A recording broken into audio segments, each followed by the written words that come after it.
সুপ্রিয় দর্শক, নিনেশন অনলাইন স্পোর্টসে আজ আমাদের মাঝে উপস্থিত হয়েছেন ৮০-৯০ দশকের তুখোড় স্ট্রাইকার মাহমুদুল হক লিটন, যাকে সবাই ব্রাদার্সের বড় লিটন হিসেবে চেনেন। মাত্র ৬১৯ টাকার বেতনে উনি ঢাকা এসেছিলেন ভলিবল খেলবেন বলে। জয়েন করলেন বিটিএমসিতে, তারপর হয়ে গেলেন ফুটবলার। আমরা ওনার এই ফুটবলার হওয়ার কথোপকথন এবং বর্তমান ফুটবল নিয়ে ওনার ভাবনা আমরা শুনবো। লিটন ভাই, আপনি কেমন আছেন? আলহামদুলিল্লাহ, আমি ভালো আছি। আপনি কেমন আছেন? আলহামদুলিল্লাহ ভালো। লিটন ভাই, ৬১৯ টাকা বেতনে আপনি ঢাকা এসেছিলেন ভলিবল খেলবেন বলে। মূলত আমি ফুটবলার, মূলত আমি আসি, আমার বাড়ি চুয়াডাঙ্গাতে, চুয়াডাঙ্গা জেলা তখন মহকুমা ছিল। আমি মূলত ভলিবল খেলতাম, ফুটবল খেলতাম, অ্যাথলেটিক্স করতাম, তিনটেই করতাম। তা আমি ঢাকায় আসি মূলত ভলিবল খেলতেই। আসার পরে আমাকে বিটিএমসি ক্লাবের কর্মকর্তা আমাকে নেওয়ার পরে, তো যেহেতু বিটিএমসির একটা সিস্টেম আছে যে তাদের ওখানে যদি খেলতে হয় তাহলে চাকরি নিতে হবে, তখন চাকরি দিতে হবে আর কি, আর প্লেয়ারকেও চাকরি নিতে হবে, এরকম একটা সিস্টেমের ভিতরে আমাকে পড়ার পরে আমি ওরা চাকরির অফার করে, তখন আমি ৬১৯ টাকা বেতনের চাকরি করি মন্নু টেক্সটাইলে, বিটিএমসির আন্ডারেই। তারপরে আমি ভলিবল খেলি আর কি। তারপরে ৩ বছর আমি ভলিবল খেলি। তারপরে আমি যেহেতু ফুটবল খেলতাম, আমি ফুটবলের কথা পরেই বলছি, যে আমি তারপরে আস্তে এখান থেকে চেঞ্জ করে আমি ফুটবলের ভিতরে চলে যাই। প্রথম ক্লাব কোনটি ঢাকায় যখন আসার পরে? ফুটবলে হ্যাঁ, ফুটবলে প্রথম করে। তাহলে আমি প্রথম থেকেই বলি আবার, যে আমি ভলিবলের থেকে যেহেতু যখন ভলিবল খেলি তখন স্ট্যান্ড ক্লাবও ভলিবল খেলে। তো স্ট্যান্ড ক্লাবে রিলু ভাই বলে একজন ছিলেন, তো ওনার কাছে আমি বলি যে রিলু ভাই, আমি তো ফুটবলও খেলি, তো আপনারা যদি একটু ট্রায়ালের ব্যবস্থা করেন তাহলে আমি আপনার ক্লাবে একটু ট্রায়াল দিতে পারি। তখন বলে যে তুমি কি ফুটবল খেলো? আমাদের জি, আমি ফুটবল খেলি। তখন বলছি, তোমার এত সুন্দর ফিগার, তুমি যদি ফুটবলে চান্স পাও তাহলে তোমায় ফুটবলের জন্যই অনেক ভালো ফিগার। এটা কত সালের কথা বলছেন? এটা বলছে আমি 81 সালের কথা। 81 সালের কথা, যখন আমি ভলিবল অলরেডি ঢাকা মাঠে, ঢাকা ফার্স্ট ডিভিশন ভলিবলে 2 বছর খেলে ফেলেছি। তখন আমি বললাম, তখন উনি বলে ট্রায়াল দিল, ট্রায়ালের ব্যবস্থা করে দিলেন উনি। তা আমি ইস্টার্ন ক্লাবে যাই, ট্রায়াল দিয়ে চান্স পাই। এইভাবে ফুটবলের ভিতরে আমার আসা। এবং আরও ট্র্যাজেডি, আমার ফুটবলের কোন ডিভিশনে খেলছে? First division. ফার্স্ট ডিভিশন মানে আমাদের সময় যে ফার্স্ট ডিভিশন মানে এখন প্রিমিয়ার ডিভিশন, একই সেম। স্টেডিয়ামে খেলা দেখতে আসছি, খেলা দেখার এটা তখন খেলা ছিল আভানি আর দিলকুশা স্পোর্টিং ক্লাব। তো ওই খেলায় মারামারি হয়েছিল, আমার স্পষ্ট মনে আছে, আজকে 40 বছর আগের ঘটনা। 81তেই ওই সেম। ওখান থেকে আমি চলে আসার পরে স্ট্যান্ডে যে ঘটনাটা ঘটছে, তখন ভলিবলটা খেলা হতো জানুয়ারি মাসের দিকে, আর ফুটবল লিগটা শুরু হতো ফেব্রুয়ারির শেষের দিকে, গরমের খেলা ছিল মানে শেষের দিকে। তারপরে আমি আসি, তখন ওই আলমগীর ভাই ছিল, পিচ্চি আলমগীর বলে যার নাম, কোচ ছিলেন একজন, তো উনি ইস্টার্ন ক্লাবের সঙ্গে জড়িত। তখন ইস্টার্ন ক্লাবের উনি টিমটা হ্যান্ডেলিং করছে। তখন আমাকে বলে যে, কিরে ফুটবল খেলবি নাকি? তখন আমি বললাম যে, তখন তো আমি তো বাচ্চা, আমরা এখন বুঝতে পারি যে তখন কি ছিলাম। তখন বয়স আমার 17 বছর, 17.5 বছর। তো বললো যে, আমি বললাম খেলবো। তখন আমাকে 500 টাকা দেয় তখন দানা ভাই বলে একজন সেক্রেটারি ছিল, আলমগীর ভাই 500 টাকা দিল। আমি তখন বুট আনার জন্য, কিন্তু যদি এটা এখনকার সময় হতো তাহলে কি হতো, একটা দোকান থেকে একটা বুট কিনে নেওয়া যেত, বাট তখন গ্লোবে বুট নিতে হলে 4-5 দিন টাইম লাগবে। সেদিন আমি নাইট কোচে যাই, নাইট কোচেই চলে আসি। আসার পরে স্ট্যান্ড ক্লাবে আবার করে। তো যেহেতু আমি স্ট্যান্ড ক্লাবে খেলতে পারবো না, যেহেতু আমি ভিক্টোরিয়াতে রেজিস্ট্রেশন, আবার আমি আমার চাচার কাছে গেলাম, চাচা এই ব্যাপার যে আমাকে একটু তো ব্যবস্থা করে দিতে হয়, আবার আমি আসছি খেলতে। তখন চাচা তো ভিক্টোরিয়া ক্লাবে টেনিস খেলতো সন্ধ্যার পরে, রহিমবাইরা খেলতো। তো উনি সেক্রেটারি বলে আমাকে ক্লিয়ারেন্সটা নিয়ে দেয়। তখন আমার একটি স্পষ্ট কথা মনে আছে, যেহেতু এখন ক্লাব অফিসিয়ালরা কি করে আর কি, সেটা কিন্তু বাইরের লোক অনেকেই জানে না। আমাকে একটা বুট দিয়েছিল ভিক্টোরিয়া ক্লাব থেকে, হুজ দিয়েছিল, সেগুলো কিন্তু ফেরত দিতে হয়েছে আমার। সেই সময় আসলে ফেরত দিতে হয়েছে আমার। ফেরত আমি ক্লিয়ারেন্স নিলাম, ক্লিয়ারেন্স নিয়ে আমি ইস্টার্ন ক্লাবে জমা দিলাম খেলার জন্য। জমা দেওয়ার পরে আমি 4 দিন পরে আমাকে ওরা প্রথম ম্যাচে চান্স দেয়। প্রথম ম্যাচে চান্স দেয়, তো আমার 20 মিনিটের জন্য মাঠে নামায়। তো 20 মিনিটের জন্য মাঠে নামায়, আমি খেলার পরে ওই দিন শেষ। দ্বিতীয় ম্যাচে আমাকে খেলায় প্রথমে বেস্ট 11-এ। তৃতীয় ম্যাচে আমার খেলা ছিল ওয়াবদার সঙ্গে, এই যে ওয়াবদার সঙ্গে খেলা ছিল। ওয়াবদার সঙ্গে খেলা থাকার পরে আমাকে প্রথমে নামায়, আমি ওই ম্যাচে হ্যাটট্রিক করি। ওই ম্যাচটা আমি হ্যাটট্রিক করি। ওই যে হ্যাটট্রিক করলাম, আমি ওই ফুটবলের সঙ্গে একেবারে আমি আর ব্যাকে আর যাইতে হয়। ওইটা আপনার টার্নিং পয়েন্ট, রাইট। ওইটা আমার টার্নিং পয়েন্ট। ওইটা হওয়ার পরে আমি আর এই পর্যন্ত 15 বছর ঢাকা মাঠে ফুটবল খেলেছি, একটা ম্যাচও বসিনি না। 90 মিনিট মানে একটা ম্যাচ যে 90 মিনিটের জায়গায় 80 মিনিট খেলে, তা আমার খেলতে পারিনি। আমার 90 মিনিটে খেলতে হয়েছে। আচ্ছা আচ্ছা। তারপর খেলা শেষ করে দিয়েছে। তো এখন ইস্টার্ন ক্লাবে মানে ইনজুরি ছাড়া আপনাকে সব ম্যাচে খেলতে হয়েছে? সব ম্যাচ খেলতেছি। ইনজুরি যেটা সেটা তো খেলতে পারিনি। তো ওই বছর আমি 3টে গোলই করি, খেলা শেষ হয়, টিম কিন্তু নেমে যায়। কিন্তু টিমটা ওই বছর নামে নাই। না নামলে টিমটা বটমে থেকে গেল, মানে একদম লোয়েস্টে থেকে গেল। আর উপরে তখন আবানি চ্যাম্পিয়ন হলো 81 সালে। তো 82 সালে প্রথম খেলা হবে স্ট্যান্ডার্ড আবানি। তো ওই পরের বছর আমি স্ট্যান্ডে থেকে যাই। আমার দুইটা রেজিস্ট্রেশন যেহেতু হয়ে গেছে, আমি কিন্তু ক্লাব চেঞ্জ করতে পারতাম। আমি কি এটা হয়তো উপরওয়ালার ব্যাপার বা কোনো কিছু, আমি ওই বছর ওখানে থাকার পরে আমি খেলি প্রথম ম্যাচ, 9 মিনিটের মাথায় আবানি এগেনস্টে গোল করে। এখন তখন প্রায় ওপেনিং ম্যাচ, আবানি আগের বছর চ্যাম্পিয়ন, আবানি ওপেনিং ম্যাচ খেলছে প্রায় তখন তাও 70-80 হাজার দর্শক মাঠে, তারপরে অফিসিয়াল, তারপরে সব কিছু। তো এই ইয়ের ভিতরে আমি আমার শরীর যাই হোক একটা বিশাল, কিন্তু যাই হোক আমি হেলদি। যে সবার নজরে না, ছেলেটা তো খেলতে পারে। তো যাই হোক আলহামদুলিল্লাহ খেলছি। ওই বছর আবার আমি ন্যাশনাল টিমে চান্স পেয়ে যাই। আচ্ছা আচ্ছা। 82-তেই ওই আমার তো বয়স তখন তো কিন্তু 18 বছর। আমি কিন্তু আন্ডার-19 আগে ন্যাশনাল টিমে চান্স পেয়েছি। তারপরে কিন্তু আমি খেলছি আন্ডার-19, আন্ডার-20। আচ্ছা আচ্ছা। আগে হচ্ছিল যে ন্যাশনাল টিমে খেলছি, তারপরে কিন্তু ওখান থেকে আমি ওই যে খেলা শুরু করলাম। 82 সালে আমি 8টা গোল করি, সুপার লিগ সব কিছু খেলে। 83 সালে খোকা ভাই আমাকে বাড়িতে থাকতে দিইনি। খোকা ভাই আমাকে ব্রাদার্স ক্লাবে নিয়ে আসে। আপনার দেখা সেরা ফুটবলার হচ্ছে ওয়াসিম, অফকোর্স। এটা ব্যাখ্যাটা একটু করবেন? হ্যাঁ, আমি ওয়াসিম বলতে সালাউদ্দিন ভাইকে বোঝায়। আসলে ওয়াসিম যে প্লেয়ার, আসলে সেরা প্লেয়ার বলা হয় কাকে? সেরা প্লেয়ার স্ট্রাইকারের জায়গায় সেরা থাকে। যেমন এনাদ ভাই আমরা বলি সেরা স্ট্রাইকার, সালাউদ্দিন ভাই সেরা স্ট্রাইকার, আসলাম ভাই সেরা স্ট্রাইকার, বা অনেকে বলে লিটন। এদের ভিতরে তার স্কিল অনেক ভালো। তো আমি বলো এখানে বিচার করতে হবে যে প্লেয়ারটার মানে তার স্ট্রেংথ, তার ক্যাপাসিটি, ফুটবল খেলার সে করছে, যে ডিফেন্সকে কীভাবে হেল্প করছে। একজন ওপেন্সের প্লেয়ার, সে ডিফেন্সে হেল্প করছে। সে হচ্ছিল যে মিডফিল্ডে দিলে তাকে ন্যাশনাল টিমে এমন দেখা গেছে ওয়াসিমকে বাদ দেওয়ার জন্য এমন ঘটনা হচ্ছে। বাংলাদেশেও অনেক কিছু তো ঘটে। আবানি মোহামেডানের এগেনস্টে খেলা, আবানি মোহামেডানের এগেনস্টে ব্রাদার্স ইউনিয়ন কেরালা মনে একটা প্লেয়ার ন্যাশনাল টিমে কোনোদিন হচ্ছিল যে বলিনি যে খোকা ভাই ছিল বা এ ছিল যে ন্যাশনাল টিমে এর জন্য নেন। তো ওয়াসিম তার ভিতরে একজন, যে ওয়াসিমকে বাদ দেওয়ার জন্য অনেক চেষ্টা অনেক কোচরা করে বা করেছে বা করতে পারে, কিন্তু তাকে যে প্লেসে দিয়েছে সেই প্লেসে সে হচ্ছিল ওয়াসিম। ওই সময়কার ওই দিনকার সেরা খেলাটা আমার দেখা। আমি ন্যাশনাল টিমে তার সঙ্গে অনেক বছর ছিলাম। আমার সহপাঠী ছিল প্রায় 9 বছর ওয়াসিম। আমার দেখা তার মতন স্কিল, তার মতন ডজ, তার মতন স্ট্রেংথ মানে আমি দেখিনি, আসলেও দেখিনি। এত স্ট্রেংথ, এত পাওয়ারফুল প্লেয়ার সে। ওই সময় আমাদেরকার সময় সে যে ফুটবল খেলেছে, রাইট আউট কভার করে, রাইট ব্যাক কভার করে রাইট আউট খেলছে। সে ভিতরে মিডফিল্ড যখন তাকে দেওয়া হয়েছে, মিডফিল্ডের জিনিস সে খেলছে। তাকে লেফট আউট দেওয়া হয়েছে, লেফট আউট খেলছে। তো একটা প্লেয়ার যখন সব প্লেসে তার দায়িত্বটা, কোচ যেটা বলছে তার যে দায়িত্বটা, খেলার যে দায়িত্বটা সে পালন করছে, তো সে যদি এটা পালন করতে পারে, কেন সে সেরা প্লেয়ার হবে না? আচ্ছা আচ্ছা, আপনার এটা হচ্ছে যুক্তি।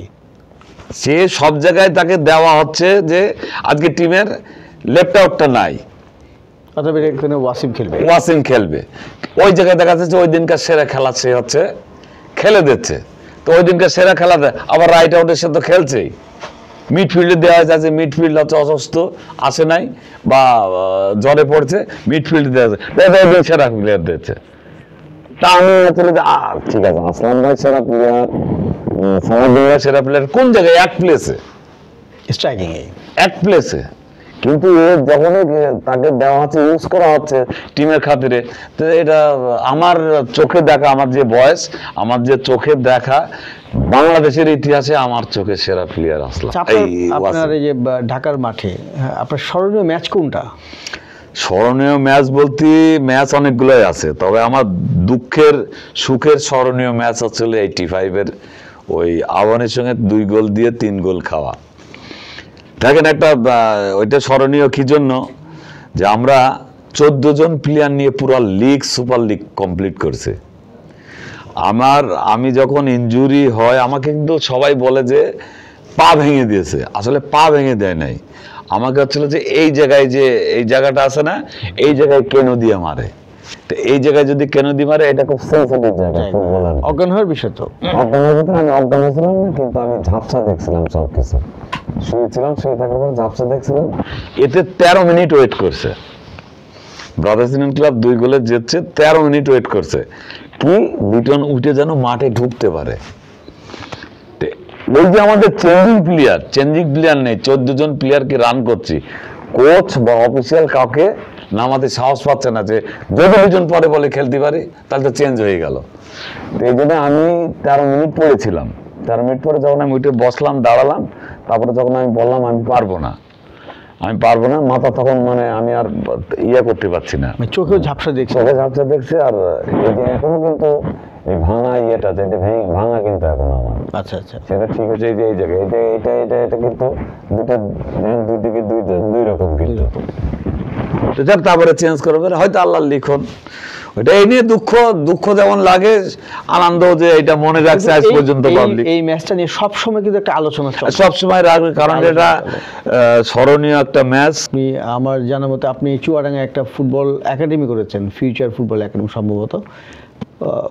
এই একাডেমি করার উদ্দেশ্যটা কি ছিল বা কেন করলেন? আমি আসলে বর্তমানে এখন চুয়াডাঙ্গার নিজ জেলায় থাকি, তা আমি ফুটবল খেলা ছেড়ে দিয়ে আমি কিন্তু আরো 3-4 বছর খেলতে পারতাম। তা আমাকে হচ্ছে তৎকালীন আকমল ভাই মোহামেডান ক্লাবের সেক্রেটারি ছিলেন, সভাপতি ছিলেন, এবং বাংলাদেশ ফুটবল ফেডারেশনের সেক্রেটারি ছিলেন। তো উনি আমাকে ওই আমি যখন আমার একটা মানে জিনিস আছে কি, আমি হচ্ছে হলো ধরেন খেলোয়াড়ের জীবনেই একটু, যেহেতু আমি কিন্তু খুব রক্তেলা, মানে করে যে কাজ করি ঠিক মতন করি, জেদ বেশি, যে কাজ করবো না কেন, আমি আপনার কাছ থেকে 5 টাকা নিয়েছি, 5 টাকার কাজ আমি করে দেবো, যতক্ষণ না করতে পারো তখন আমার মনে শান্তি হবে না। আমি একটা জিনিস ছিল কি আমার, আমি যে প্র্যাকটিস করব, ঠিক মতন প্র্যাকটিস করবো। আমি কিন্তু জীবনে আমার একদম ইতিহাসে আমি একদম বলে দিতে পারি, মানে মনে আছে, আমি কোনোদিন প্র্যাকটিস ফাঁকি দিইনি, কোনো দিন না। ওয়াসিমও তাই, কোনো দিন প্র্যাকটিসে 10 মিনিট প্র্যাকটিস করবো না, এই জিনিস কোনোদিন করিনি আমরা। আচ্ছা যাও, তারপরে আমি উনি আকমল ভাই, রহিম ভাই, এরা হচ্ছিল ফুটবল ফেডারেশনে ছিল, তো উনি হঠাৎ করে ইয়াং কোচ খুঁজছে, ইয়াং কোচ মানে ফুটবল ফেডারেশনে যেরকম দরকার সেরকম হচ্ছিল, নাম করা প্লেয়ারও একটু হইতে হবে।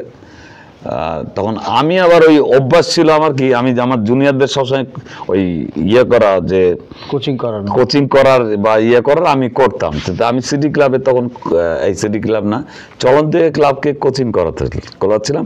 ওই সময় বিএফএফ এর অফিসাররা দেখেছে, ওইটা দেখার পরে আর একটা লিডারশিপ, মানে লিডারশিপ ফুটবলের লিডারশিপ, নট যে রাজনীতির লিডারশিপ না, ফুটবলের লিডারশিপের কিছু জিনিস লাগে, কিন্তু ভয়েস লাগে, ভয়েস যদি ম্যান করে তাহলে কিন্তু কোনো কাজ হবে না, সবসময় লাগে। তো এইটা আমার আবার ভোকাল খুব ডেঞ্জারাস, কিন্তু এখনো আছে, এখনো কিন্তু আমার মাঠে গেলে বোঝা যাবে, এখনো মাঠের এই পাশে কথা বলবো, ওই পাশে স্পষ্ট শুনতে পারবে, এখন স্পষ্ট প্লেয়ার শুনতে পারবে যে এটা বলছি, আমার গলা এখনো যেরকম করে। তারপরে বিদেশে ট্রেনিং করার জন্য আমাদেরকে, আমি আবুল ভাই, পান্না ভাই মারা গেছে, আর ইউসুফ ভাই, 4 জনকে বললো শ্রীলঙ্কায় তোমরা ট্রেনিং করে আসো। তো যেহেতু ট্রেনিং করতে গেলাম, যেহেতু কোচেস ট্রেনিং করে ফেল দিয়েছি, আমি আর খেলবো না ফুটবল। এটা আমার মনের থেকে আমি বললাম যে না, এখন যদি আমি খেলি তাহলে হচ্ছে আমি খেলবো, আমি ভুল করব, প্লেয়াররা তখন তো আমার সঙ্গে কথা বলবে। তো প্লেয়ারে না এলে আমি বলতে পারছি তুমি ভুল করছো, এটা ঠিক করো। প্লেয়ার যখন বলবে এটা আমার প্রেস্টিজের ব্যাপার, আমি খেলবো, খেলা ছেড়ে দিলাম। ওই টাইমে খেলা ছেড়ে দিয়ে তখন আমি কিছুদিন আগে 8-9 বছর হলো আমি বাড়ি চলে গেছি। আমাকে তো বাঁচতে হবে। বাঁচতে মানে ওই সেন্সে না যে টাকা ইনকাম করে বাঁচতে হবে, এটা না। আমি কিন্তু কোনো ট্রাভেলের জন্য বাড়ি যাইনি, আমি বাঁচতে হবে যে আমি যেন অসুস্থ না হয়। আচ্ছা, মানে ফুটবলটাকে নিয়ে থাকবো। ফুটবল না, জাস্ট আমার শরীরে মানে আমি যেন দৌড়াদৌড়ি করে, মানুষ যেমন হেঁটে সুস্থ থাকে, দৌড়াদৌড়ি করে, আমি খেলে যেন আমি যদি আল্লাহ মৃত্যু দেয় মরে যাব, কিন্তু বিছানায় পড়ে যেন মৃত্যু না হয়। আচ্ছা, যে 6 মাস 1 বছর যেন পড়ে না থাকি, আমি একটু সুস্থ থেকে বাঁচতে চাই। এই জন্য আমি একাডেমি করলাম, এবং এই একাডেমি করার পিছনে আমাদের চুয়াডাঙ্গার ক্রিকেট কোচ একজন, সে বলছে যে আপনি যখন এটা ছেলেপিলের প্র্যাকটিসে করাবেন, তাহলে আপনি একটা একাডেমি করেন। ক্রিকেট কোচ রাসেল, ওই রাসেল আমাকে বললো যে ভাই আপনি একটা উস্তাদ, ও বস বলে, আমার চুয়াডাঙ্গা কিন্তু সবাই বস বলে, বস আপনি একটা একাডেমি তৈরি করেন। একাডেমি তা আমি করতে চাচ্ছিলাম না, আমি জানি যে করতে গেলেই সবকিছু আমার উপর পড়বে, কারণ আমি ওই ঘোরবাজ বুঝি না, সুজি কথা, ঘোরবাজ বুঝি না, আমার গিয়ে আমার পকেট থেকেই সব টাকা যাবে, আমি করতে চাইনি। তারপরে বললো ঠিক আছে করেন, করলাম, একটা একাডেমি তৈরি করলাম। একাডেমি তৈরি করে বর্তমানে এখন আমার কাছে 93 জন ছেলেপিলে আছে। এদেরকে আমি আমার যতটুকু পারি আমি। তো ওদের নার্সিং করে কোথায় দেন? আমি নার্সিং করে, আমি বলছি নার্সিং করে এরা হচ্ছিল যে যারা গরিব মানুষের ছেলেপিলে অনেক আছে, আমি অনেক জিনিস আমি ওই জন্যই ব্যাক করে নিই কালকে, এই জন্য যে আমার কাছে ওদের কিনা অনেক জিনিসপত্র ছিল, এগুলো আমি দিই ওদের, এখান থেকে আমাকে আমির খান ব্রাদার্সের আতা বা অনেকে আমাকে অনেক হেল্প করে, বা চুয়াডাঙ্গার থেকে কেউ হেল্প করে না। আচ্ছা, ট্রু, আমি আমার বাড়ি চুয়াডাঙ্গায়, আমাকে কেউ এই 9 বছরের ভিতরে আমি 4টে বল পাইছি চুয়াডাঙ্গার থেকে। হয়তো এই আমার যে স্টুডেন্ট আছে, আমার যে শুভাকাঙ্ক্ষী আছে, এরা আমাকে একাডেমিটা মূলত যখন খেলাধুলা থাকে এদের কাছে আমি বললে ওরা আমাকে হেল্প করে। আর এর সঙ্গে আমি ছেলেপিলে আমাকে কিছু বল কেনার জন্য টাকা দেয়, এই টাকা দিয়ে আমি চলি। তাও প্রত্যেক মফস্বল শহরে একটা প্রত্যেক মাসে আমার পকেট থেকে অন্তত 10-15 হাজার টাকা যায় তাদের পিছনে। ছোট জায়গা তো। কি করেন ওদেরকে? ট্রেনিং দিয়ে? হ্যাঁ, আমি ট্রেনিং দিয়ে, ট্রেনিং দিয়ে যে ঢাকায় খেলে, অনেকে ঢাকায় খেলে, অনেকে মানে ঢাকায়, আমি চাই ওরা ভালো প্লেয়ার হোক, ভালো প্লেয়ার হয়ে ঢাকায় খেলুক, আমার থেকেও নাম করুক। আমার চুয়াডাঙ্গা জেলারও একজন কৃতি ফুটবলার আছে, মামুন জোয়ারদার। আমাদের যারা মামুন জোয়ারদার আমাদের সারা বাংলাদেশের লোকই চেনে। তা এখন এটা যেন আরো ওদের যেন আরো কিছু প্লেয়ার উঠুক, যেন তাদের আরো ভালো করে চিনুক। এই ইয়েতে উদ্দেশ্য এটাই, তৃণমূল পর্যায়ে কাজ করার। আর হচ্ছিল যে সবচেয়ে বড় কথা, আমি একটা রিং লাগানো, কিন্তু আমাকে ডাক্তার বলে দিয়েছে যে প্রত্যেক দিন 40 মিনিট করে ঘাম ঝরাইতে হবে। তা আমি ফুটবলের ভিতরে থেকেই ঘাম ঝরাবো। আমার তো বল টল মারলে একটু দৌড়াদৌড়ি করলে ঘামটা ঝরে এর কাজ হয়ে যায়। আমার একদম এটা হলো নন residential academy, future football academy. এই একাডেমিটা আমি পাসপোর্ট করাইছি 22 জন প্লেয়ারকে পাসপোর্ট করাইছি। ইন্ডিয়া নিয়ে গেছি 6 বার, একবার চ্যাম্পিয়ন হয়েছি ইন্ডিয়াতে। ইন্ডিয়া নিয়ে গেলে কিছু প্লেয়ার আমার একাডেমিরও ছিল, কিছু প্লেয়ার বাইরেরও ছিল। নিয়ে আমরা খেলছি বিভিন্ন জায়গায় গিয়ে, হচ্ছিল যে খেলে আসছি। খেলে আসার পরে এখন চলছে ভালো। আচ্ছা, এখন এই প্রসঙ্গে আসি যে বর্তমান যে ফুটবলের যে আমাদের অবস্থা, এটাকে কেমন দেখছেন?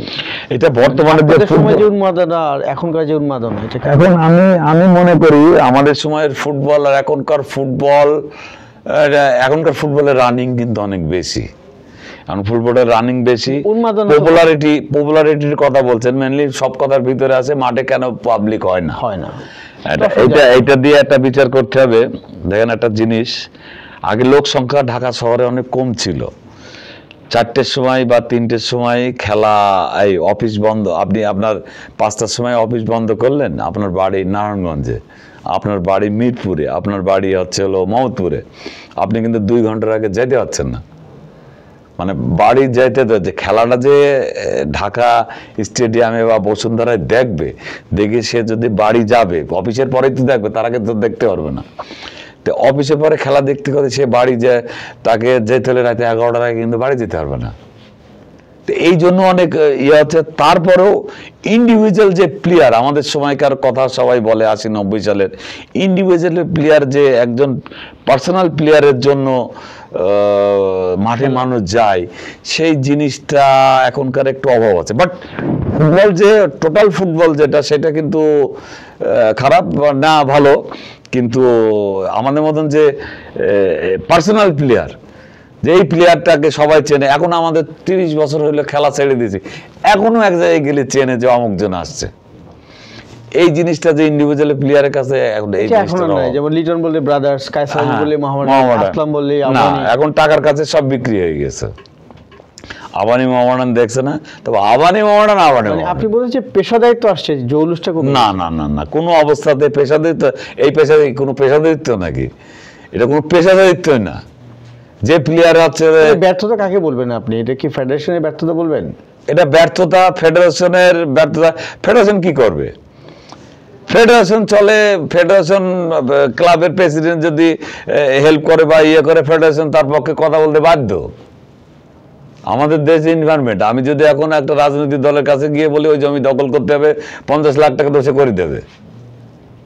ট্রু, এটা কথা বলতে আমার ভয় লাগে না, মেরে ফেল দেবে। এই তো 61 বছর বয়স হয়েছে, নাহলে আর 5 বছর বাঁচবো।